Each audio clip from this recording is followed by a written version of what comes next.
दिल्ली के जंतर मंतर पर NEET exam के क्वेश्चन पेपर लीक के खिलाफ प्रोटेस्ट कर रहे स्टूडेंट्स पर पुलिस लाठीचार्ज और प्रोटेस्ट करने वालों पर अलग अलग चार्ज में केस दर्ज करने के विरोध में प्रोग्रेसिव स्टूडेंट्स यूनियन ने शनिवार को इस्लामपुर में प्रोटेस्ट मार्च निकाला।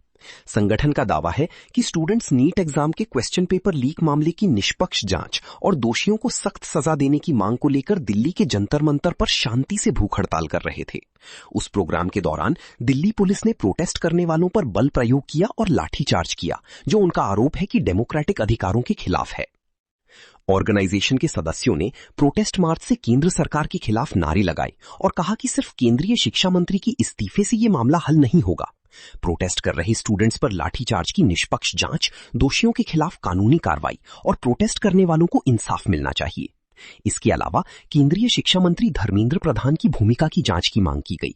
संगठन ने कहा कि देश की एजुकेशन सिस्टम की ट्रांसपेरेंसी और एग्जाम देने वालों के भविष्य की रक्षा के लिए क्वेश्चन पेपर लीक मामले की पूरी जांच करना और इसके लिए जिम्मेदार लोगों को कड़ी सजा देना जरूरी है। आज का प्रोटेस्ट मार्च इस्लामपुर बस टर्मिनस से शुरू हुआ और शहर की प्रमुख मार्गों का चक्कर लगाते हुए बस टर्मिनस पर खत्म हुआ। प्रगतिशील छात्र युवा मंच की तरफ से आज उन लोगों ने नीट जो केलेंकरी हुआ है, नीट का जो स्कैम हुआ है, उसके खिलाफ बच्चे रास्ते पे उतरे हैं।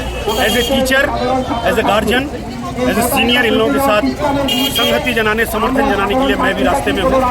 और इन लोगों का जो डिमांड है कि नीट के दोषियों को कड़ी से कड़ी सजा देना पड़ेगा। जो बच्चे मारे गए ये आत्महत्या नहीं है। जो बच्चे नीट एग्जाम आपका जाकर के नीट का जो एग्जाम पेपर लीक हुआ उसमें जो मारे गए, उसको लेकर के जो बच्चे आत्महत्या किए उसको हम लोग आत्महत्या नहीं करें। वो एक इंस्टीट्यूशनल मर्डर है। तो इसमें जिन लोगों का भी हाथ है सबको जेल भेजना पड़ेगा। सबके परिवारों को आपका जाकर के ये करना पड़ेगा, आपका जाकर के क्षतिपूरण देना पड़ेगा।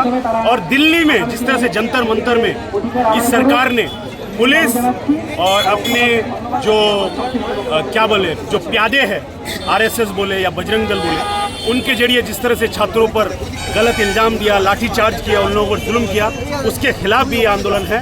एज ए प्राक्तन युवा लीडर, एज ए प्राक्तन छात्र और as a guardian, as a teacher हम उनके साथ समर्थन देने के लिए यहाँ मौजूद हैं। यही एक हल नहीं है। इस्तीफा खुशी से नहीं दिए, मजबूर किया गया। ये सरकार किसी की बात थोड़ी सुनती है। ये जेनजी अगर नहीं जागता, अगर ये लोग दिल्ली के सड़कों से लेकर पूरी पटना, कलकत्ता बोले पूरे इंडिया में अगर ये लोग रास्ते पे नहीं उतरते तो धर्मेंद्र प्रधान और नरेंद्र मोदी के तरफ बेशरम सरकार कभी रिजाइन नहीं देता। सिर्फ रिजाइन नहीं, जो बच्चे हैं उनको मुआवजा देना पड़ेगा और पूरा सिस्टम को ठीक करना पड़ेगा। आने वाले दिनों में ऐसा घटना ना हो, वो भी सुनिश्चित करना पड़ेगा। আপনারা জানেন সারা দেশে ছাত্ররা আজকে রাস্তায় আছে, একটাই কারণ বারংবার প্রশ্নপত্র ফাঁস হচ্ছে। খালি নিট নয়, নিট ছাড়াও এই দেশে বারংবার চাকরির পরীক্ষা থেকে শুরু করে নিট, নেট, এরকম অনেক বহু পরীক্ষার প্রশ্নপত্র ফাঁস হয়। সেই জন্য ছাত্রছাত্রীরা আজকে রাস্তায় আছে। স্বচ্ছ এডুকেশন এবং সবার জন্য এডুকেশন, এবং এডুকেশনের জন্য ছাত্রদের ক্ষতি হচ্ছে, বছরের ক্ষতি। প্লাস এমনিতে আমাদের 20 থেকে 21 জন ছাত্র সুইসাইড করে মারা গেছে, জীবনের ক্ষতি। এই কারণে আমাদের এই লড়াই চলছে এবং এই লড়াই সারা দেশব্যাপী ছড়িয়ে গেছে এবং এই লড়াইয়ে ছাত্রদের পাশে আমরা ছিলাম, আছি এবং ছাত্ররাও এই লড়াইয়ে অংশীদারি করেছে। কোথা থেকে শুরু করেছেন? বাস টার্মিনাস থেকে শুরু হয়ে রবীন্দ্র মূর্তির ওখান থেকে চরঙ্গি মোড় থেকে ঘুরে আবার বাস টার্মিনাস শেষ হচ্ছে। ইতিমধ্যে তো দেখা গেছে কেন্দ্রীয় যিনি শিক্ষামন্ত্রী হচ্ছেন তিনি তো ইস্তফা দিয়েছেন। তিনি ইস্তফা দিয়েছে ঠিক, কিন্তু এখনো পর্যন্ত তদন্তের দাবি আছে। আমরা ইস্তফার দাবি আর পরবর্তীতে দেইনি, কিন্তু আমাদের একটাই দাবি, মূল দাবি যেটা, যে শিক্ষা ব্যবস্থাকে পরিবর্তন করে নতুন ল এনে যেন আগামীতে আর দুর্নীতি না হয় সেই দিকে নজর দিতে হবে। আগামীতে যেন এরকম ঘটনা না হয় সেদিকে নজর দিতে হবে এবং যারা দোষী তাদেরকে কঠোরতর শাস্তি দেওয়ার ব্যবস্থা করতে হবে। নিরাপদ থাকবে, আমরা প্রত্যেকটা স্বপ্ন যেন আমাদের নিরাপদ থাকে। আমরা চাইবো না কখনো যেন একটা ডাক্তারের হাতে একজন পেশেন্ট বা সাধারণ মানুষ মারা যায়।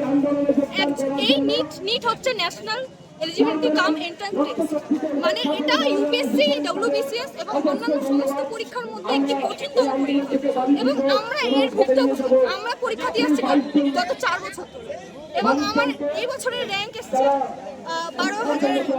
তো 2 নম্বরের জন্য আমার কাট অফ কমে গেছে, আমার হয়নি সেটা।